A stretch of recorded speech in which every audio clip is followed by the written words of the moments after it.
आदरणीय दर्शकबिन नमस्कार। एनएसडिडी स्टुडियोको फेसबुक पेजमा फेरि पनि यहाँलाई हार्दिक स्वागत छ। दर्शकबिन अहिलेको हाम्रो यो एपिसोड भनेको नेपाल मानचित्र बहसको 5औं श्रृङ्खला लिएर तपाईहरुको समक्ष हामी फेरि पनि उपस्थित भएका छौं। विशेष गरेर नेपालको अहिलेको जुन नक्सा छ त्यो नेपाल सरकारले सार्वजनिक गरेको थियो केही लगभग 3 हप्ता अगाडि भनौं 1 महिना अगाडि जति, त्यसलाई फेरि भर्खरै मात्रै नेपालको प्रतिनिधि सभा र राष्ट्रिय सभाबाट बहुमतबाट अनुमोदन भएर अहिले राष्ट्रपतिले पनि एक प्रकारले सही लगाइसकेको अवस्था छ। यसको मतलब जुन सार्वजनिक गरेको मानचित्र छ त्यो अब नेपाल सरकारको आधिकारिक मानचित्र भएको छ। तर त्यो मानचित्रमा लिपुलेक, लिम्पियाधुरा र कालापानीको विषय चाहिँ इन्डियाको भन्ने खालको दबाब इन्डियाको हो भनेर इन्डियाले अहिलेसम्म पनि दाबी गरिरहेको अवस्था छ।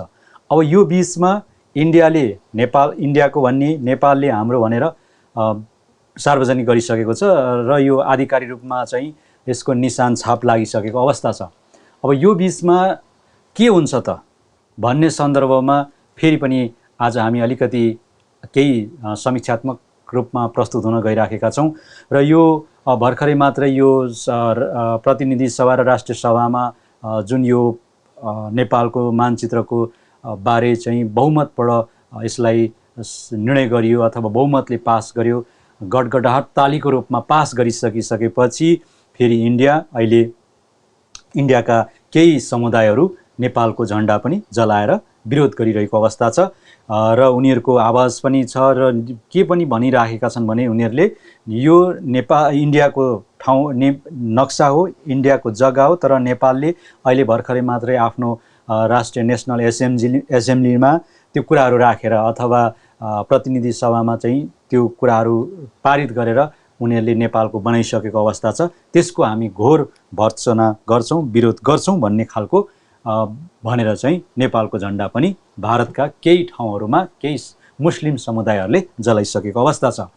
र यसरी अहिले नेपालको मानचित्र बहस जुन प्रकारले कानुनी एउटा निशान छाप लागिसकेको अवस्था छ, अब जग्गा आउने र नआउने सन्दर्भमा के हुन्छ भन्ने कुरो अहिले हाम्रो अलिकति विश्लेषण रहन्छ। अब यहाँनिर के पनि छ भने जस्तो यो नेपाल सरकारको तर्फबाट बारम्बार रूपमा वार्तामा बसौं भन्ने खालको कुराहरू नेपाल सरकारले गरिरहेको अवस्था हो, तर इन्डियाले अहिलेसम्म एक कानले पनि नसुनिरहेको अवस्था भन्ने कुराहरू नेपाल सरकारकै तर्फबाट यो कुराहरू आइराखेको अवस्था छ। र यही विषयहरूमा अलिकति हामी साथै अहिले भारत र चाइनाको जुन बोर्डरको विवादहरू पनि तपाईँ हामीलाई राम्ररी थाहा भइसकेको छ। अहिले अति नै ठुलो मानवीय क्षति भइराखेको छ। अहिले हामी त्यो समीक्षात्मक रूपमा आउँछौँ। यसरी आउँदै गर्दाखेरि भारतले जुन तरिकाले पहिला अन्य राष्ट्रहरूमा जस्तो अलिकति आफूभन्दा साना राष्ट्रहरूलाई दबाब दिँदाखेरि जुन तरिकाले मिसाइलहरू प्रहार गर्दाखेरि हङ्गामा तरिकाले एकदमै इन्डियाका ती रिपोर्टरहरू अथवा मिडियाहरू यति ठुलो आवाज लिएर कुर्लिन्थ्यो, अहिले तर जुन चाइनाबाट जुन तरिकाले सीमा क्षेत्रमा हानथाप हुँदाखेरि, ठेलाठेल हुँदाखेरि, झपड हुँदाखेरि धेरै ठुलो सङ्ख्यामा इन्डियन आर्मीहरू मरेको भन्ने कुराहरू आएका छन्। त्यो विषयहरूमा पनि अहिले एक प्रकारले इन्डियन मिडियाहरू सेलाएको अवस्था छ, बोल्न सक्ने अवस्था छैन। तर जुन सानो राष्ट्रहरूलाई हेपेर जुन बोल्छन् त्यसको प्रतिवादको रूपमा पनि हामीले यो हङकङबाट यो कार्यक्रमहरू सञ्चालन गर्दै आएका छौँ। टङ्कजी, अब हामी जाउँ यो नेपाल मानचित्र बहसमै जाउँ। अब अहिले जुन भारतको एक प्रकारले भन्छौँ, अब हामीले त हेपा प्रविधि, यो मिचा प्रविधि, साम्राज्यवादको नीति अनुसार चाहिँ नेपालको बोर्डरहरू चाहिँ कब्जा गरिरहेको अवस्था भन्ने कुरा पनि आइराखेको छ। त्यही तरिकाले पनि लिन सकिन्छ। तर अब अहिले इन्डियाको नेपालसँग मात्रै यो विवाद होइन, चाइनासँग पनि धेरै ठुलो विवाद भइरहेछ। युद्ध नै लड्यो, नेपाल त लडेको छैन, धैर्य भएर बसिराखेको अवस्था हो। अहिले हालसालै मात्रै अब फेरि धेरै ठुलो मात्रामा इन्डियन आर्मीहरू क्षति भइराखेको अवस्था छ। अब यो अवस्थामा नेपालले चाहिँ कसरी भूमिका खेल्नुपर्छ जस्तो लाग्छ आफ्नो भूमिलाई लिनको लागि? हजुर, म टङ्क सम्मान थिएँ। जुन एउटा तपाईँले केही तर्कहरू यहाँ प्रस्तुत गर्नुभएछ र त्यो विषयमा हामीले बहस गर्न पनि जरुरी छ। किन भन्दाखेरि सबै कुरो चाहिँ स्पष्ट ढङ्गले तर्कसङ्गत ढङ्गले हामीले अगाडि बढ्न जरुरी छ। जस्तै अब यो सबैभन्दा पहिला अलिकति हाम्रो यो मानचित्र भएकोले मानचित्र कहिलेदेखि कसरी कोरियो र कसरी निर्माण गरियो भन्दाखेरि यो चाहिँ 1816 को सुगौली होइन, यो चाहिँ अमेरिकन चाहिँ यो के अरे चित्र मापकहरूले चाहिँ बनाएको हो 1816 मा। त्यहाँ चाहिँ अब काली रिभर भनेर काली आर भनेर लेखिएको छ र त्यो नै सबैभन्दा पुरानो मानक मानिएको छ होइन। त्यसो त अब पछि 1950 मा हो सुगौली सन्धि गरिएको होइन नेपाल भारतले, र नेपाल भारतले सुगौली सन्धि गरे पछाडि ब्रिटिस र इन्डिया र भारतको त्यति बेला नेपालको त्यो चाहिँ 1816 को। हजुर हजुर हो, त्यो चाहिँ त्यो भएकोले त्योभन्दा यता चाहिँ 1950 भन्दा यता चाहिँ कुनै सुगौली सन्धिहरू भएको छैन। हुन त बिचमा एउटा टनकपुर र महाकालीको विषयमा चाहिँ भएको थियो होइन। अब महाकाली चाहिँ अब पानी लगभग भाडामा दिइएको हो त्यो चाहिँ भारतलाई। अब त्यो चाहिँ अब नदी बेचिएको भनेको छ र कतिपय अहिले कम्युनिस्टका जुन अहिले सत्तामा हुनुहुन्छ उहाँहरूले पनि हामीले त्यो चाहिँ अलिकति घातक काम नै गरेका रहेछौँ भनेर चाहिँ अहिले केही समीक्षा पनि गरिरहेछन् होइन। र त्यसै समय त त्यो तपाईँको अहिलेकै प्रधानमन्त्री केपी ओली हुनुहुन्छ, उहाँहरूको पक्षले नै महाकाली सन्धिलाई चाहिँ अनुमोदन गरेको र एकदमै त्यही भएको कारणले गर्दा तत्कालीन अवस्थामा नेकपा फुटेको अवस्था हो होइन। हो, वामदेव गौतम चाहिँ फुटेर गएको अवस्था हो त्यो बेला। तर त्यो बेला यस्तो हेरेन कि भविष्यमा यस्तो प्रकारको समस्या आउला भनेर उहाँले सोच्नु भएन कि अब त्यो महाकालीको पानी त्यत्तिकै पनि बगिरहेको छ, त्यो बगिरहेको पानीमा हामीले पैसा पाउँदा त नेपाललाई फाइदा भयो भन्ने दृष्टिले चाहिँ त्यतिखेर दूरदर्शिता उहाँले अपनाउनु भएन क्या। अब त्यसै त बगिरहेछ त्यो पानी, त्यो बगिरहेको पानीमा भारतले पैसा दिन्छ भने किन नदिने, त्यो त्यतिकै खेर गइरहेछ भनेर चाहिँ उहाँले त्यो नदीलाई चाहिँ दिने अनि पैसा चाहिँ हामी लिने। किनभने वर्षमा चाहिँ कति करोडको चाहिँ हामीलाई फाइदा हुन्छ भनेर चाहिँ उहाँहरूले सम्झौता गर्नुभएको हो। तर त्यो सम्झौता अहिले आएर घातक भयो। किन भन्दाखेरि त्यो सम्झौताले चाहिँ के गर्छ भन्दाखेरि कति वर्षसम्म त्यो नदी चाहिँ कति किलोमिटरसम्म भनेर उहाँले त्यो तय गर्नुभएको छ, त्यहाँसम्म नेपालले चलाउनै मिल्दैन त्यो पानी। जबकि त्यसमा लगभग 75% पानी भारतले लानु पाउँछ र 25% पानी मात्रै नेपालले चलाउनु पाउँछ। अब त्यो स्थितिमा त नेपाल त सुक्खा हुने भयो। हामीलाई महाकाली चाहिँ त्यसै पनि सुक्खा भइरहेको अवस्था, त्यही महाकाली नदीबाट अनेकौँ नहरहरू निकालेर नेपालको चाहिँ ठाउँलाई चाहिँ सिँचाइ गरेर नेपाली जनतालाई चाहिँ एउटा बाँच्ने आधार बन्थ्यो, त्यो आधार पनि गुम्यो हेर्नुहोस्। र त्यो भएकोले अनि महाकाली नदीको जुन एउटा उहाँले जुन सन्धि गर्नुभयो त्यो चाहिँ एक प्रकारले घातक साबित भएको छ। र यस्ता त्यो महाकाली सन्धि साझा भनेर त्यहाँ त्यो साझा भनेर चाहिँ लेखिएको छ अरे क्या। हजुर होइन, त्यसो हुँदाखेरि के हो भन्दाखेरि यो साझा भन्ने बित्तिकै अब बराबरी हक लाग्ने भयो होइन। हजुर होइन, त्यस्तो खालको सन्धिको कारणले पनि अहिले भारतले त्यो त्यहाँसम्म चाहिँ दाबी गरेको हो भन्ने खालको कुराहरू आइराखेको छ होइन।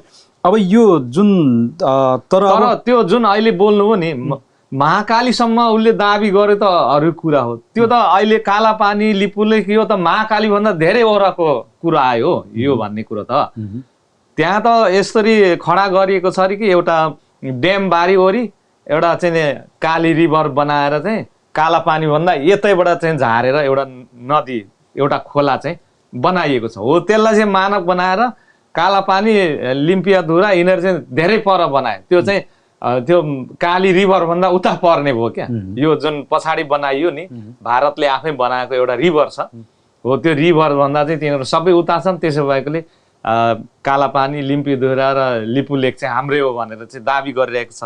तर पुरानो 1816 को अमेरिकाको जुन एउटा जोग्राफिकल उसमा हेर्दाखेरि चाहिँ महाकाली रिभर चाहिँ धेरै पर देखिन्छ र कालापानी, लिम्पियाधुरा र लिपुलेक चाहिँ नेपालभित्र पर्छ र त्यही आधारमा चाहिँ नेपालले अथवा नेपाल सरकारले चाहिँ गएको हप्ता चाहिँ एकदमै बहुमतले चाहिँ निशान छापमा उक्त ठाउँलाई समावेश गरेर पारित गरिसकेको छ र यो प्रमाणको हिसाबमा हेर्ने हो भने भारत चाहिँ धेरै कमजोरी देखिन्छ र भारतले कुनै प्रमाण देखाउन सकिरहेको अवस्था छैन।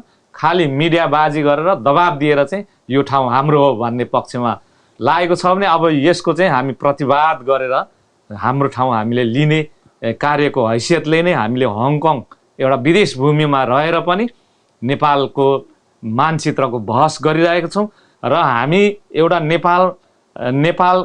नेपालमा जन्म भएर विदेश गए पनि हाम्रो देशको लागि केही गर्नुपर्छ र देशको लागि केही बोल्नुपर्छ भन्ने हैसियतले नै हामीले यो नेपाल मानचित्र बहस हङकङबाट सुरु गरेका हौँ र यो अहिले हाम्रो 5औं अङ्कमा पुगेका छौँ र यस्तै बहस कृपया तपाईँहरूले विश्वभरि जो नेपालीहरू हुनुहुन्छ तपाईँहरूले यो एउटा जनमतलाई चाहिँ कदर गर्न र जनमत खडा गर्नको निम्ति पनि यस्तो प्रकारको कार्यक्रम गर्न हामी अनुरोध गर्छौँ। किन भन्दाखेरि यो जनमतले नै हामीले भारतलाई मानसिक रूपमा दबाब दिएर हाम्रो कालापानी, लिपुलेक, लिम्पियाधुरा चाहिँ हामीले जसरी पनि लिनुपर्नेछ र हामी यसमा कहिले पनि हार खानु हुँदैन र एउटा नेपाल सरकारले अहिले गरेको ऐतिहासिक निर्णय चाहिँ एउटा इतिहास बनेको छ। अब हाम्रो सन्तति, हाम्रो पालामा यो जग्गा नआउला केही छैन, तर हामी लड्न सक्नेछौँ। किन भन्दाखेरि हामीले हाम्रो सरकारले साथ दिएको छ भने सरकारलाई चाहिँ हामी जनताले साथ दिनु पर्यो क्या, तब मात्रै यो कुरा हुन्छ। तर एकातिर सरकार चाहिँ काम गर्ने, जनताले विरोध गर्ने भयो भने पक्का पनि यो काम हुँदैन। जस्तै अब भारतको कति मुस्लिम समुदायले झन्डा जलायो भन्ने कुरा अघि ल्याउनु भएको थियो, हो त्यो निश्चय नै राम्रो कुरो होइन, तर त्यो झन्डा जलाउँदैमा हाम्रो जाने वाला चाहिँ केही छैन। हेर्नुहोस्, किन भन्दाखेरि हामी जसरी भए पनि हाम्रो भूमि लिएर छोड्ने मनस्थितिमा छौँ। हेर्नुहोस्, जस्तो यो अहिले जुन मानचित्रको बहस गरिरहँदाखेरि यो भारतीय मिडियाहरूले जुन तरिकाले यो ठोस प्रमाणहरू, यदि उनीहरूसँग ठोस प्रमाण भइदिएको भए यति मिडिया प्रचार गर्थे, यति उनीहरूले आवाजहरू उठाउँथे, यति कुर्लन्थे, ये हमारा है, ये हमारा है, इसका प्रमाण ऐसे है, ये सुगौली संधि हुआ था, ऐसे हुआ था, ऐसे हुआ था, कैसे नेपाल का होता है भन्ने खालका यस्तो किसिमको उनीहरूले जोड रूपमा आवाजहरू उठाउँथे। तर अहिलेसम्म जति पनि मिडिया बाजी गरिरहेका छन् ती चाहिँ त्यो भौगोलिक तथ्य र ऐतिहासिक प्रमाणका कुराहरू गरेका छैनन्। जसले गरेका छन् तथ्यगत रूपमा विश्लेषण गर्नेहरू, राम्रा विश्लेषणहरूले पनि गरिरहेछन्, यो चाहिँ नेपालकै हो यस्तो भन्ने खालका कुराहरू पनि आइराखेको अवस्था छ। त्यसो हुँदाखेरि यो अलिकति मिडिया प्रचारबाजी बढी मात्रामा भएको कारणले पनि मान्छेको हो रहेछ, यो त्यहाँका पब्लिकहरूलाई पनि यो चाहिँ हाम्रै हो भन्ने खालको धारणा उनीहरूले सिर्जना गर्न खोजेका अवस्था हो। तर त्यसैले पनि अब हामीले पनि यो त हाम्रो हो, यो ऐतिहासिक प्रमाण र त्यहाँको भूगोल र अहिलेसम्म गर्दै आएका सन्धिहरूको आधारमा पनि हेर्ने हो भने यो र त्यहाँका स्थानीय जनगणना प्रतिनिधिहरूका आधारहरूलाई हेर्ने हो भने पनि यो नेपालको भूमि हो भन्ने कुराहरू हामी गरिरहेका छौँ। तर यहाँनिर के पनि उठ्छ भन्ने भारतीय मिडियाहरूले के पनि भनिरहेका छन् भने, यहाँ तपाईँ टङ्कजीले सुन्नुभएको होला अथवा अन्य साथीहरूले पनि सुन्नुभएको होला, र त्यहाँका कुनै पनि ठुल्ठुला अलिकति विज्ञहरूले पनि कहिले पनि प्रमाणका कुरा बोल्दैनन्, बोल्छन् घुमौरो कुरा गर्छन्। ये 200 वर्ष का संबंध नहीं है, ये जुगों युग का संबंध है, भाई है, बड़ा भाई है, छोटा भाई है, हैन, रोजीरोटी का सम्बन्ध है भन्ने खालका कुराहरू मात्रै गरेर त्यो अल्मल्याइरहेको अवस्था छ। हामीले तिमीहरूलाई सपोर्ट गरेनौँ भने तिमीहरूको केही लाग्दैन, त्यस कारणले गर्दा यो कुराहरू नगर्ने हुन्, हाम्रो त अर्को सम्बन्ध छ हैन भन्ने खालका अभिव्यक्तिहरू मात्रै, त्यो तरिकाको अभिव्यक्तिहरू मात्रै आइराखेको छ। तपाईँ जुनै पनि इन्टरभ्यूहरू हेर्नुहोस्, उनीहरूले सुरु गर्छन् यही सम्बन्धबाट गर्छन्। हाम्रो नेपालले भारतले नेपाललाई हेरेन भने नेपालको केही चल्दैन भन्ने खालका कुराहरू मात्रै गर्छन्, तर जुन ऐतिहासिक ठोस प्रमाणहरूबारे बोल्दैनन्। यदि त्यो ऐतिहासिक ठोस प्रमाणहरू भारतसँग भइदिएको भए हामीले न बोल्न पाउँथ्यौँ, न कोर्लन पाउँथ्यौँ, न त नेपाल सरकारले अहिले जुन भर्खरै मात्रै प्रस्ताव गरेर निशान छाप लगाइसकेको छ त्यो नै गर्न पाउँथ्यौँ। यो अधिकारै रहँदैन थियो होइन। त्यो त उनीहरूले त फेरि सिधै मुद्दा लाउने, अब के गर्नु पर्थ्यो हरेक गरिसक्थे अवस्था हुन्थ्यो। र अब त्यो अवस्था भइराखेको कारणले गर्दा हामीले पनि नेपाली साथीहरूले पनि यो चाहिँ हाम्रो हो भन्ने खालको जनमानस सिर्जना गर्नुपर्छ। यो भारतकै रहेछ, छोड, यो के, यो यस्तो गरिरहने, यो छोडिदिउँ भन्ने खालको मानसिकता बनाउनु हुँदैन भन्ने लाग्छ।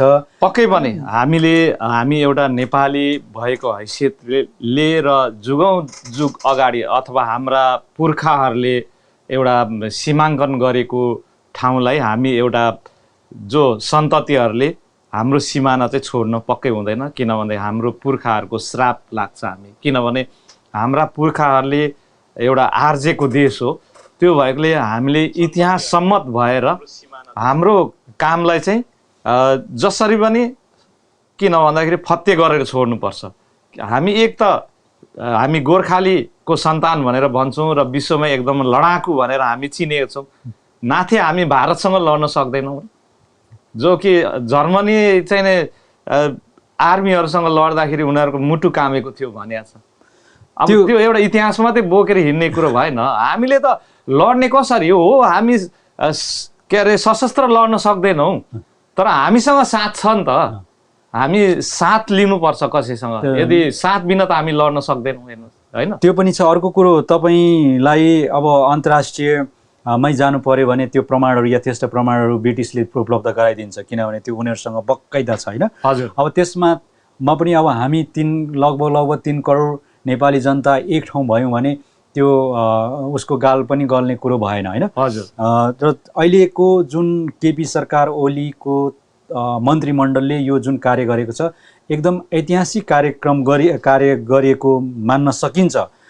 यो यति गर्न पनि धेरै ठुलो कुरा हो। तर अब यसलाई जुन तरिकाले नक्सामा मात्रै होइन, अब भूमि फिर्ता ल्याउने अभियान सुरु गर्नु पर्यो। अब यहाँनिर के हुन्छ भने कुनै पनि नेताहरूले एउटा कार्यक्रम गरिसकेपछि अथवा कुनै पनि मन्त्रीहरू अथवा एउटा कार्यकाल गरिसकेपछि अर्को कार्य जुन एउटा सिस्टम चेन्ज भइसकेपछि अथवा अर्को मन्त्री परिवर्तन भएपछि अथवा अर्को प्रधानमन्त्री आइसकेपछि त्यसलाई फेरि मागी खाने भाँडो बनाउने सिस्टम छ, चुनावी नारा बनाउने। यो चाहिँ हुँदैन।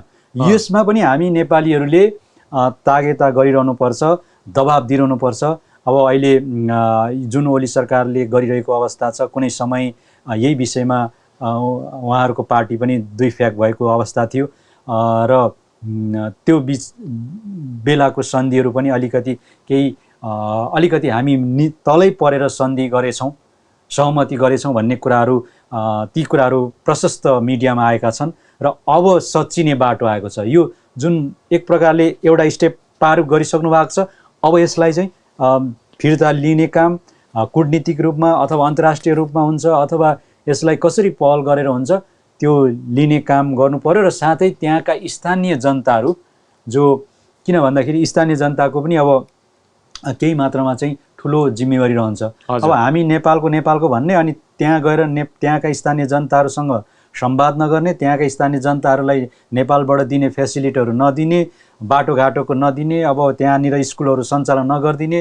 हस्पिटलहरू स्वास्थ्य चौकी नबनाइदिने भएपछि त सजिलो ठाउँ त त्यहीँ परतिर जान्छन् उनीहरू होइन। त्यसो हुँदाखेरि यो बाटो पनि नेपाल सरकारले चाँडोभन्दा चाँडो नीतिहरू बनाएर, कार्यनीतिहरू बनाएर त्यसलाई चाहिँ छिटोभन्दा छिटो गर्नुपर्छ भन्ने लाग्छ।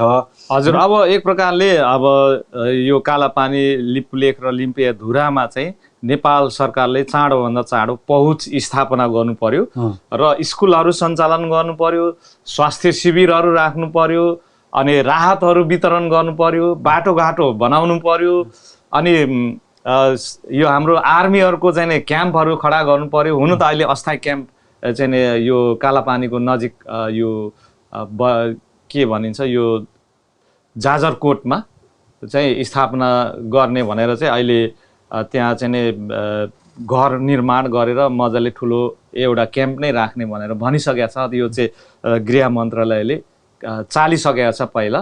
तर त्यो चाहिँ अहिले समाचारमा आए अनुसार कालापानीभन्दा धेरै किलोमिटर वर पर्छ अरे हेर्नुहोस्। त्यो भएकोले हामीले त्यो सीमाभन्दा धेरै वरप हो, त्यहाँ बस्नु र नबस्नुको कुनै अर्थ हुँदैन।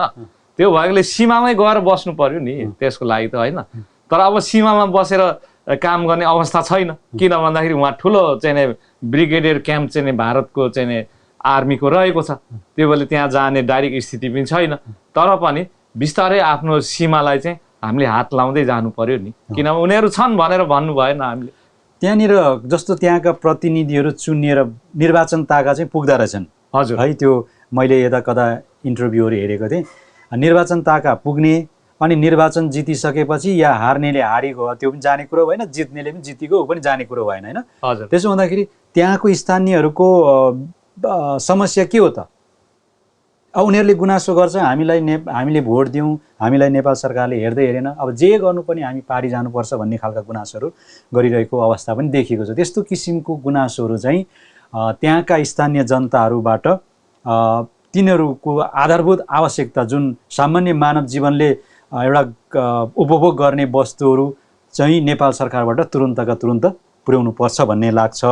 अब यो सन्दर्भमा जस्तो अब जाउँ, अब चाइना अहिले भारत यति किचलो रहेछ, यति खिचडी रहेछ, यति तपाईँको यति भनौँ न अब यो गिरेको अवस्था भन्न, अब त्यस्तो किसिमको सोच भएको राष्ट्र रहेछ भनेर पनि बुझ्न सकिन्छ। किनभने अब बोल्दै जाँदा अलिकति त्यो भाषा यति शब्दसम्म चाहिँ प्रयोग गरियो पछि होला भन्ने मलाई लाग्छ। कस्तो किसिमको भने यो आफ्नो छिमेकी जो सानो राष्ट्र छ, आर्थिक ले पनि धेरै कमजोर छ, त्यस्तो राष्ट्रहरूलाई चाहिँ एकदमै छिटोभन्दा छिटो दबाएर राख्ने अनि मनपरी गर्ने होइन, त्यस्तो किसिमको यो चरित्र भएको कारणले पनि दादागिरी चाहिँ बढी भएको कारणले पनि धेरै अन्य राष्ट्रहरू पनि पीडित छन् है। त्यसमा पनि नेपाल एकदमै धेरै पीडित छ। तर यो पीडाबाट मुक्त हुनुपर्छ। अब अहिले भर्खरै मात्रै पहिला अब चाइना र यो इन्डियाको वार भइसकेपछि त्यो वारसँग त्यही लिपुलेकको कालापानीको सम्बन्ध पनि जोडिन्छ। त्यति बेला तत्कालीन समयमा भारतलाई नेपालले सहयोग गरेको थियो। त्यही सहयोगको फाइदा उठाउँदै अहिले सहयोग गर्नेको हातहरू काट्दै गरेको छ, अथवा त्यो सहयोग गर्ने हातहरूलाई चाहिँ टुक्र्याउँदै छ। त्यो भारतले त्यसरी टुक्र्याउँदै गरेको अवस्था हो।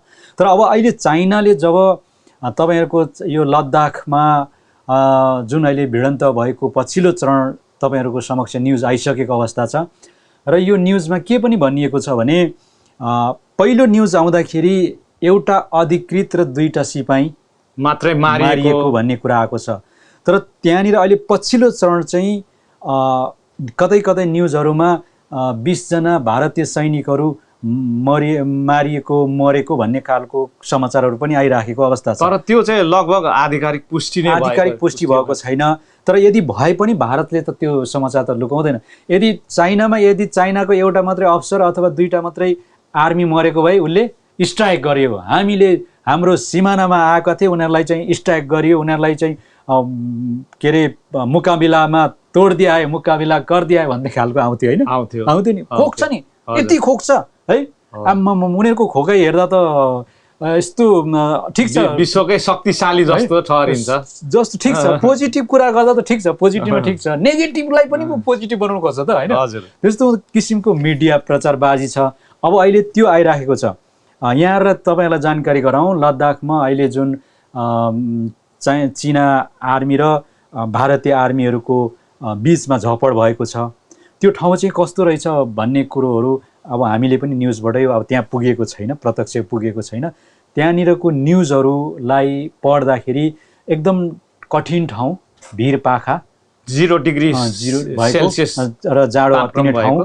त्यसो भएको ठाउँमा त्यस्तो बोर्डरमा कतिपयहरू चाहिँ भाग्दा अथवा कोही चाहिँ चिप लिएर, कोही चाहिँ अब भाग्दै गर्दा लडेर सायद त्यति मरेको हो कि भन्ने खालको अङ्कलन चाहिँ गरिएको छ। हजुर, तर अब हाते हतियारहरू प्रयोग गरेको, हाते हतियारहरू अब त्यहाँनिर बोर्डरमा एकदमै तपाईँको अटोमेटिक मेसिन गनहरू बोकेर बस्ने चलन छैन रहेछ है, अथवा त्यो अन्तर्राष्ट्रिय मान्यता अनुसार त्यो छैन होइन। त्यस कारणले गर्दाखेरि अब साधारण एउटा हाते हतियारहरू अथवा एक प्रकारले खुल्ला नै बसेको पनि देखिन्छ प्रायः। त्यो बुथमा अलिक केही राखेको होला कि, तर मान्छेहरू त्यस्तो तरिकाले बसेको देखिन्छ। र त्यो त्यहाँनिर चाहिँ चाइना आर्मीहरूले चाहिँ हाते हतियार, काँडे तारहरू त्यस्तै अब हतियारकै रूपमा एउटा प्रयोग गरेर इन्डियन आर्मीमाथि हमला गर्दा क्षति भएको भन्ने खालको पुष्टि समाचार आएको छ। तर अब त्यो चाइनाले पनि यसै भनेर भनेको छैन, किनभने चाइना त मौन छ नि, ऊ त खोक्नु जान्दैन नि होइन। अब तर यदि भारतले पनि आफ्नो जुन एउटा आर्मीको अलिक ठुलो मान्छे कर्नेल होइन, अथवा त्यस पछाडि 2टा सिपाहीहरू मारेकोलाई चाहिँ उनले पनि स्वीकार गरेको छ। र त्यो 20 जना अब, तर मलाई लाग्छ केही हताहत भएको होला, तर उसले त्यो कुरा लुकाउनु पर्यो नि त, लुकाउनु पर्यो नि त होइन, लुकाउनु पर्यो। त्यस कारणले गर्दा लुकाइराखेको अवस्था छ। उसले आफ्नो सत्य तथ्य न्युजहरू प्रचार गरोस् न, भनोस् न होइन। तर यसको मतलब के हो भन्दाखेरि राष्ट्रियको सवालमा केही न केही हामीले पनि बचाउ गर्नको लागि कहिलेकाहीँ झुटा सहारा पनि लिनु पर्दो रहेछ भन्ने पनि बुझ्न सकिन्छ होइन। अहिले अब यो अवस्था भइराखेको छ भारतसँग चाइनाको। अब यता नेपालमा पनि बोर्डर डिस्प्युट नै छ, चाइनासँग पनि बोर्डर डिस्प्युट छ। अब यस्तो अवस्थामा इन्डियाले चाइनालाई केही भन्न सकेको अवस्था छैन है। अब यसलाई चाइनासँग चाहिँ उनीहरूको संवाद भइराखेको अवस्था छ। सेम प्रब्लम हो नि त, यो भारत र नेपालको बोर्डर पनि त्यही हो नि। अब भारतलाई नेपालले गुहारी राखेको छ छिटो समाधान गरौँ भन्छ। अब त्यसमा भारत सरकारले एउटा कानले पनि सुनेको छैन होइन। अब यसो हुँदाखेरि मलाई लाग्छ यही बेला हो अब नेपाल सरकारले अहिले फलाम तातिएको छ, तातेर जुन त्यसलाई रूप दिने गरिन्छ कुटेर, अहिले समय यही छ। र नेपाल सरकारले यही समयलाई सदुपयोग गर्दै अगाडि बढ्नुपर्छ भन्ने लाग्छ। भूमि चाहिँ फिर्ता गर्नुपर्छ। किन भन्दाखेरि अब तपाईँले भने अनुसार फलाम तातो भएको बेला आकार दिन सजिलो हुन्छ, र यही बेला हामीले गरेनौँ भने फेरि हामी यो भूमि पाउन चाहिँ अरू 40-50 वर्ष चाहिँ कुर्नुपर्ने स्थितिमा आउन सक्ला। किन भन्दाखेरि अहिले इन्डिया त्यसै पनि चाइनासँग विवादले गर्दा अप्ठ्यारोमा परिरहेछ। हो यही बेला हामीले कोट्याइरहँ भने ल कोट्यो भने समस्या त भारत र चाइनाको समस्या बोर्डरकै हो होइन। अब यता नेपाल र भारतको बोर्डर नै हो। अब चाइनासँगको चाहिँ उनीहरू चाहिँ संवादमा आउने, ल हामी वार्ता गरौँ भनेर र यो डिस्प्युटलाई चाहिँ अन्त गरौँ भनेर वार्तामा आउने, अनि नेपाललाई चाहिँ बाइपास गर्न त मिल्दैन नि। बाइपास त भारतले गर्नु खोज्छ, तर नेपाल सरकारले फलो गरेकै गर्नु पर्यो, हरेक माध्यम लाउनु पर्यो। त्यो पनि हो। र हामीले यो बोर्डरको संवादमा चाहिँ चाइनासँग अलिकति हामी संवाद बढाउनु पर्ने पनि हुन्छ। जब चाइनाले भारतसँग यो संवाद गर्छ नि, हो नेपालको कुरा पनि त्योसँगै आउनुपर्छ भनेर हामीले चाइनासँग पनि संवाद गर्नु पर्यो। चाइना सरकारले पनि यो मानेमा बिना हिचकिचाट नेपाललाई सहयोग गर्नुपर्छ। किन भन्दाखेरि कुनै अवस्थामा सायद चाइना नेपाल र भारतको समस्या हो, यो तिमीहरूले मिलाउनु भन्ने खालको कुराहरू गरिराखेको छ। तर जब भारतीयका ठुल्ठुलो विज्ञहरूले यो नेपाललाई चाहिँ चाइनाले उकासिराखेको भन्ने आरोप लागिरहेको अवस्थामा चाइनाले पनि यसमा चाहिँ अब कन्सिडर होइन, यो तपाईँको उसले चाहिँ भूमिका खेल्नै पर्ने हुन्छ। किनभने अहिले त तपाईँको सानो कुराहरू, हामीले बोलेका सानो कुराहरू पनि व्यापक रूपमा चाहिँ हुँदै जाने हुन्छ। अब त्यहाँ इन्डियामा बोलेका त्यो आर्मीले बोलेका कुराहरू पनि चाइनाले सुनिराखेकै छ होइन। त्यहाँका विज्ञहरूले बोलेको पनि सुनिराखेको छ, एउटा मुस्लिमले बोलेको पनि सुनिराखेको, उसले त वाच गरिराखेको हुन्छ नि होइन। भनेपछि प्रति सेकेन्ड समाचार आइरहेको हुन्छ। नेपालको आन्तरिक मामलामा चाइनाले हस्तक्षेप गरेको र चाइनाले उकासेको भनेर भनिरहेको अवस्था त्यो पनि सुनिरहेको अवस्था छ। अनि त्यस कारणले गर्दा र अर्को कुरो चाइनाले नेपाललाई सपोर्ट, चाइनाले नेपाललाई मस्ट बी हेल्प गर्नै पर्छ होइन। लगभग चाइनाले पनि यो कालापानी, लिम्पेदुरा र यो लिपुलेक चाहिँ नेपालकै हो भनेर बोलिसकेको अवस्था छ। र अब तिनै पक्ष मिलेर, किनभने ठाउँ पनि उस्तै भयो होइन, तिनै पक्ष मिलेर चाँडोभन्दा चाँडो चाहिँ यो अब धेरै सजिलो छ। नेपाल सरकारले यति सजिलो ढङ्गले पहिला संवाद गर्न सक्दैनथ्यो होला, तर चीन र भारतको पनि ठ्याक्कै यो घाउ बल्झेको बेला अब नेपालको घाउ पनि ठ्याक्कै बल्झिरहेछ। अब चीन, भारत, नेपाल कुनै पनि ठाउँमा त्रिपक्षीय एउटा टेबल टकमा नबसी हुँदैन र यो टेबल टकबाट चाहिँ हामी बाहिरिनु पटक्कै हुँदैन। हेर्नुहोस्, बाहिरिनु हुँदैन, तर भारतले बाइपास गरिरहेको छ, चाइनासँग मात्रै उसले संवाद गर्न खोजिरहेको छ र त्यो तरिकाले उ गइरहेको छ, तर हामी मान्नेवाला अब हाम्रो नेपाल सरकारको तर्फबाट चाहिँ नेपाल सरकारले विशेष गरेर चाइनामाथि पहल नेपाल अहिले प्रधानमन्त्री केपी शर्मा ओली ज्यूलाई हाम्रो तर्फबाट के अनुरोध छ भने जुन तरिकाले कुनै समय भुलवश अथवा त्यो सन्धिहरू गर्दाखेरि तल परेर गरियो होला, तर अहिले तपाईको कार्यकालले एउटा केही मेलोमेसो समाएको छ, नक्साहरू पास गरिएको छ। यो एउटा आफैमा पनि एउटा ऐतिहासिक हो, तर यसलाई कागजीमा मात्रै नराखेर अब फिर्ता गर्ने अभियानमा लाग्नु हुनको निम्ति हामी अनुरोध गर्न चाहन्छौँ। र यो त्रिपक्षीय संवादमा कसरी हुन्छ, नेपाल सरकारले यसमा चाहिँ निरन्तर रूपमा पहल गरिरहनु होला र मान्दैन गर्दैन भन्ने कुरोहरू तपाईहरुकै मुखबाट पनि त्यो कुराहरू आइराखेको छ। किन भन्दाखेरि हामीले पहल गरिराखेको छौँ, उताबाट रिस्पोन्स आएन भन्नुको मतलब त त्यही बुझिन सकिन्छ हामीले, हैन? त्यसकारणले गर्दा कसरी हुन्छ अहिले नै हो भारतसँग नझुकिकन र त्रिपक्षीय अहिले चाइनासँग हुन्छ कि चाइनासँग पनि भयो, अर्को कुरो अन्य पक्षहरूसँग पनि मिलेर भए पनि यो जुन भूमि निशान छाप लागेको छ त्यसलाई फिर्ता ल्याउने काम चाहिँ गर्नको निम्ति हामी हङकङको तर्फबाट विशेष गरेर हङकङ समुदायको तर्फबाट नेपालीहरूको तर्फबाट यहाँहरूलाई अनुरोध गर्न चाहन्छौँ र यो जुन काम गर्नुभएको छ त्यसको लागि धेरै धेरै धन्यवाद। र तर त्यो अझै तपाईँ अझै महान हुनुहुन्छ, महान जब हुनुहुन्छ जुन त्यो जग्गा पक्का हाम्रो नेपालले महसुस गर्न पाउँछ, त्यस पछाडि तपाईँ शताब्दीको महान नेतामा चुनिनुहुन्छ अथवा त्यो र अर्को कुरो त्यो मन्त्रीमण्डलहरू र यो सरकारको कार्यकालको मूल्याङ्कन जनताले गर्नेछ भन्ने लाग्छ। र अरू टङ्कजी अब के छ, हामी अलि यो ठिकै छ। अब पछिल्लो अब नयाँ घटनाहरू हामी जति विकसित हुँदै जाँदैछ र त्यो हामी तपाईहरुको समक्ष प्रस्तुत गर्ने नै छौँ, हैन? अनि जस्तो टङ्कजी अब जस्तो अहिले बोल्दै गर्दै पनि जस्तो अहिले भर्खरै मात्रै प्रतिनिधि सभामा पनि अब बवाल भइराखेको अवस्था छ। बवाल भन्दा पनि एक दुईजना माननीयले नेपालको प्रतिनिधि सभा थर्काइराखेको अवस्था छ, जो कि अङ्गीकृत नागरिकता लिएर चुनावी मैदानमा उत्रेर अब केही मात्रामा कोही मनोनित भएर पसेका, हैन? अब यसमा पनि अहिले धेरै विवाद भइरहेको छ, जसमा अहिले उनलाई जुन सरिता गिरीको कुरा सन्दर्भमा अहिले उनलाई पार्टीबाट पनि हरेक कुराहरूमा चाहिँ उनलाई निष्कासन गरिसकेको अवस्था छ। अनि नेपाल सरकारमा कोही जस्तै उहाँले प्रतिनिधि सभामा आफ्नो विमति राख्न खोज्नु भएको थियो, त्यसलाई पनि सभामुखको तर्फबाट उनलाई त्यो बाइपास उहाँलाई त्यो उनको दर्ता खारेजी गरिएको छ, त्यो नेपालको कानुन अनुसार भएन भनेर।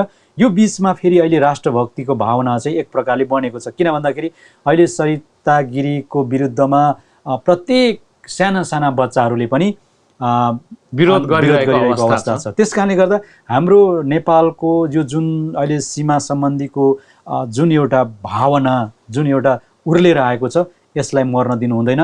त्यस्तै अब गङ्गा चौधरी जो सांसद छन् उनले पनि एकदमै राम्रो तरिकाले आफ्नो तर्फबाट जुन नेपालको बारे बहस गर्नुभएको छ उहाँलाई पनि धेरै धेरै धन्यवाद।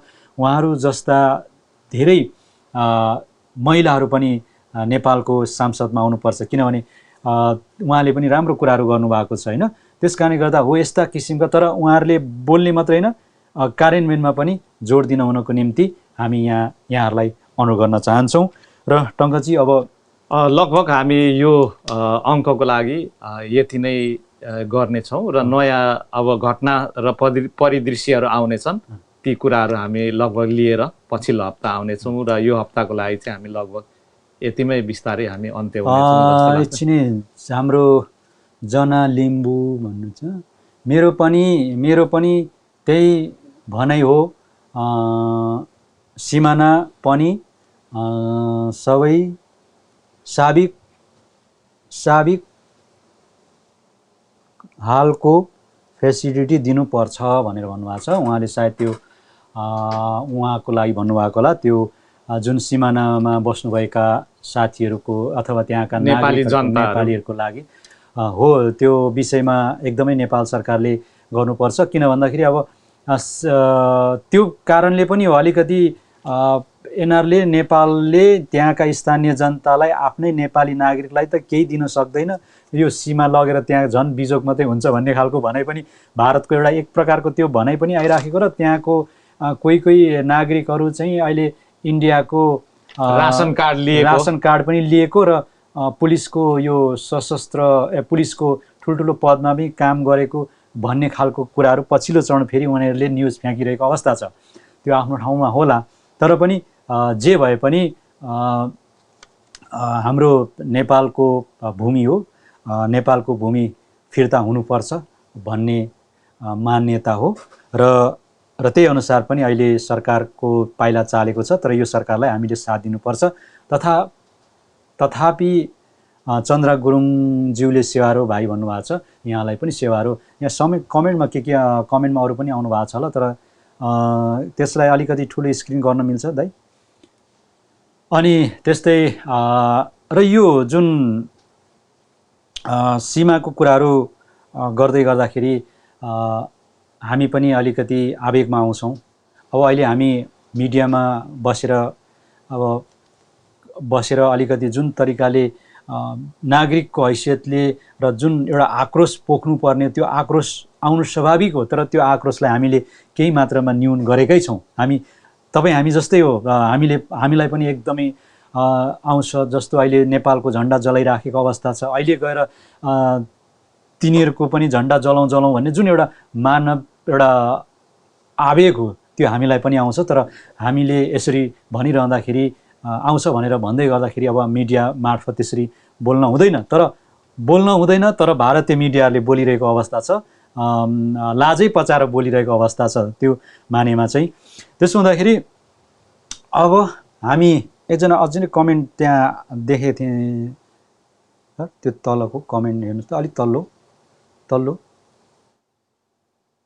कोही उहाँले केही सोध्नु भएको छ कि? अझै रोशन थापाजी ब्रोले पनि हेरिरहनु भएको छ, हाम्रो ब्रो हो उहाँ चाहिँ है।